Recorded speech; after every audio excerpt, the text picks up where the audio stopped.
الحمدللہ رب العالمین والصلاة والسلام علی سید الانبیاء والمرسلین اما بعد فاعوذ باللہ من الشیطان الرجیم بسم اللہ الرحمن الرحیم۔ سامعین محترم، آج میں آپ کی خدمت میں حاضر ہوا ہوں اللہ یاری کی ایک بات کا جواب دینے کے لیے جو انہوں نے حدیث کو غلط مروڑ کے پیش کیا اور امام مسلم کے اوپر بھی زبان درازی کی اور گستاخی کی ہے، کیونکہ یہ بدبخت کی عادت ہی یہی ہے کہ وہ اس طرح کی حرکات کرتا ہے۔ تو انہوں نے سب سے پہلے تو امام مسلم کی توہین کی اور ان کے بارے میں کہا کہ یہ مسلم ہے یا غیر مسلم ہے۔ آپ پھر اس کے بعد حضرت زید بن ارقم کی روایت پیش کی جس میں اس نے یہ بھی کہا کہ حضرت زید بن ارقم نے قسم بھی اٹھائی ہے کہ واللہ، حالانکہ یہ حدیث کے اندر یہ الفاظ موجود نہیں ہیں۔ اور تیسری بات یہ اس نے کہی کہ حضور علیہ الصلوۃ والسلام کی ازواج جو ہے وہ اہل بیت کے اندر داخل نہیں ہے، یعنی یہ تینوں باتوں کے اندر اس نے ایک افترا باندھا ہے۔ آپ خود پہلے ملاحظہ فرمائیں۔ کتاب مسلم ہے یا غیر مسلم؟ نام مسلم صفحہ نمبر 1201۔ زید بن ارقم سے روایت ہے کہ رسول پاک صلی اللہ علیہ وآلہ وسلم نے فرمایا انی تارکم فیکم ثقلین۔ ہم نے پوچھا زید سے، اے زید بن ارقم بتاؤ اہل بیت کون ہے، یا ان کی بیویاں ازواج وہ اہل بیت ہیں؟ زید نے کہا نہیں، اللہ کی قسم ازواج نہیں ہے، نہیں ہے، نہیں۔ مولوی کہاں گئے بھائی؟ مولوی کہاں؟ مولوی کو کیا ہو گیا؟ مولوی پریشان کہ بھئی زید نے تو ناک کٹوا دی شیعوں کے سامنے، زید نے ناک کٹوا دی ہماری۔ صحیح مسلم بشرح النووی 15 مجلد اسی حدیث کو نقل کرتے ہوئے والمعروف فی معظم الروایات غیر مسلم انه قال النساء لسن من اہل بیت۔ آپ نے دیکھا کہ کس طریقے سے اس نے بیہودہ زبان استعمال کی اور حدیث پاک کو بیان کیا۔ جو اس نے حدیث بیان کی اس سے پہلے والی حدیث کو اس نے چھوڑ دیا، یہ اس نے خیانت کی۔ حالانکہ حق یہ ہے کہ کسی بھی بات کو اگر بطور ثبوت پیش کیا جاتا ہے تو تمام تر روایات کو دیکھ کر مد نظر رکھتے ہوئے وہ جو حق ہوتا ہے اسی کو بیان کیا جاتا ہے، لیکن اس کی عادت ہے کہ جو اپنے مفاد کی بات آئے تو اس کو بیان کرنا ہے، جو اپنے مفاد کے خلاف بات ہو اس کو وہ بیان نہیں کرتے۔ تو اس نے جو اس سے پہلے حضرت زید بن ارقم کی روایت ہے جس میں انہوں نے خود کہا کہ حضور علیہ الصلوۃ والسلام کی ازواج جو ہیں وہ اہل بیت کے اندر شامل ہیں، اس حدیث کو اس نے چھپایا ہے۔ اب ملاحظہ فرما سکتے ہیں کہ یہ کتاب ہے صحیح مسلم، یہ چھاپا ہے الریاض کا، دار طیبہ کی چھپی ہوئی ہے یہ کتاب، اور اس کا صفحہ نمبر ہے 1130، ٹھیک ہے نا۔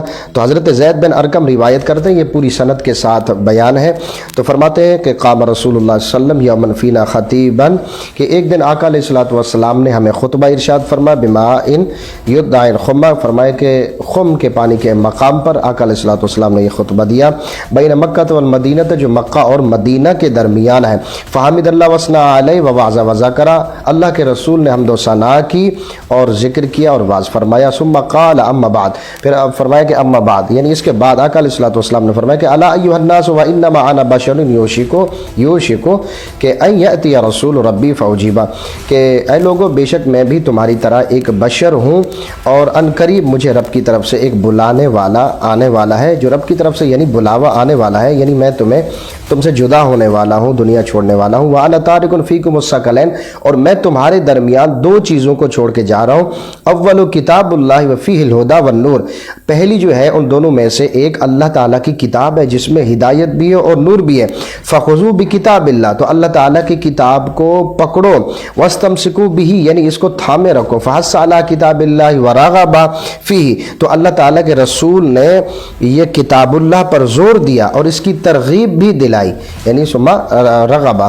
یعنی اس کی ترغیب بھی دلائی آقا علیہ الصلوۃ والسلام نے۔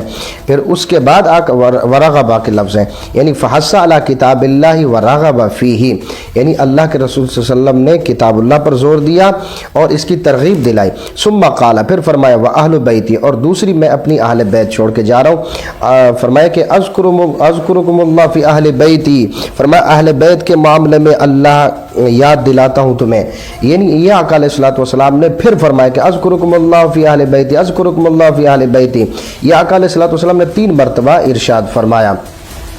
تو پھر اس کے بعد فقال حسین، یہ حضرت حسین کہہ رہے ہیں حضرت زید بن ارقم سے، فرمایا کہ ومن اہل بیتہ، کہ اے زید یہ تو بتا کہ اہل بیت کون ہے؟ فرمایا یا زید الیس النساء من اہل بیتی، اے زید کیا عورتیں اہل بیت میں داخل نہیں ہیں؟ تو قال، حضرت زید نے جواب دیا کہ نساؤہ من اہل بیتہ، بلکہ عورتیں اہل بیت کے اندر شامل ہیں، ولیکن اہل بیتہ من حرم صدقہ، فرما بعدہ، یعنی وہ اہل بیت ہیں اور اہل بیت، لیکن وہ بھی اہل بیت ہیں جن پر صدقہ حرام کیا گیا ہے۔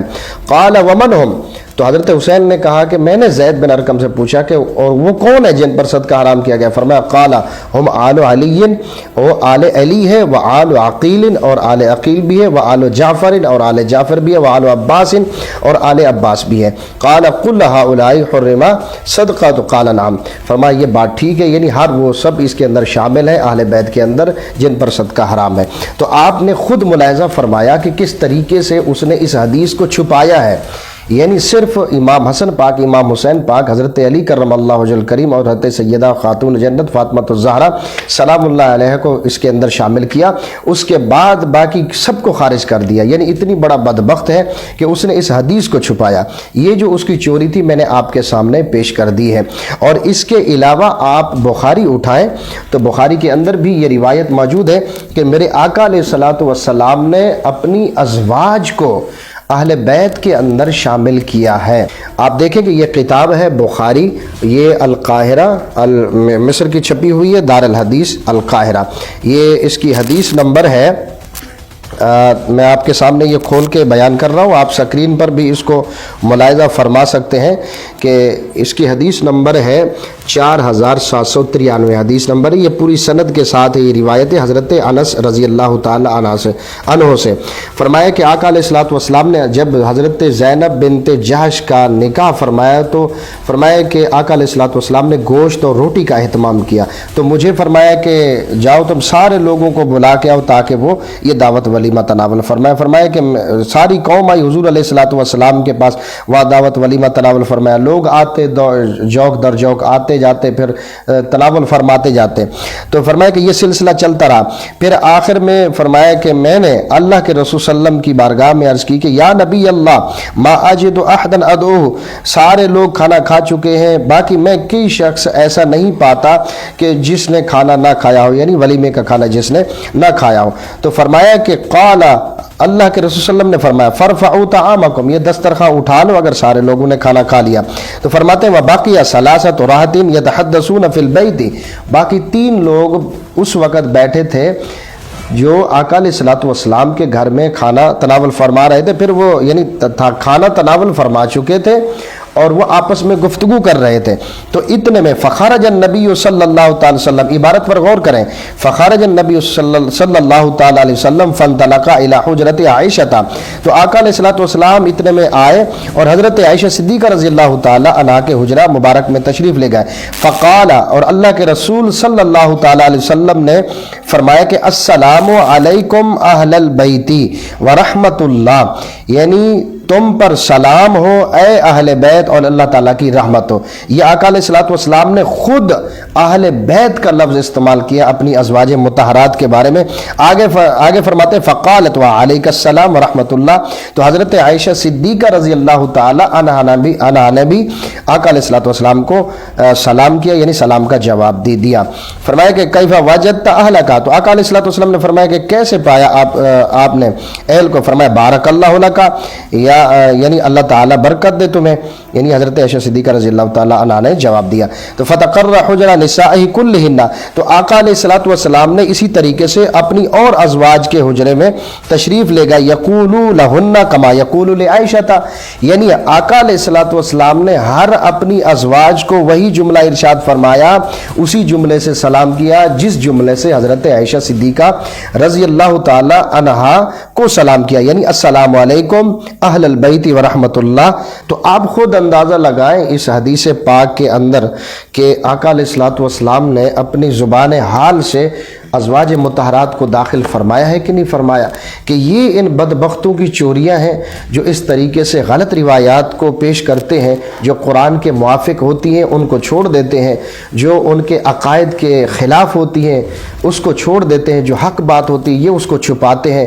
تو میں نے ایک مختصر آپ کے سامنے اس کی چوری بیان کی ہے، ورنہ تو بہت ساری روایات ہیں، میں بیان بھی کر سکتا ہوں، الحمدللہ دلائل بہت سارے ہیں جو میں آپ کے سامنے پیش کر سکتا ہوں۔ مزید بھی میں آپ سے یہ یہاں پر سارے لوگ دیکھ رہے ہیں، دعویٰ کر رہا ہوں کہ کوئی بھی شخص جو اس چیز کا منکر ہے، وہ کہتا ہے کہ حضور کی ازواج اہل بیت کے اندر شامل نہیں ہے، انشاءاللہ میں دلائل کی روشنی میں اس سے بھی مناظرہ کرنے کے لیے تیار ہوں، اور وہ مجھ سے گفتگو کر سکتا ہے قرآن اور سنت کی روشنی میں۔ الحمدللہ ہم وہ لوگ نہیں ہیں جو ایک حدیث کو پیش کریں دوسری کو چھپائیں، تیسری بیان کریں چوتھی کو چھپائیں۔ الحمدللہ حق واضح ہے۔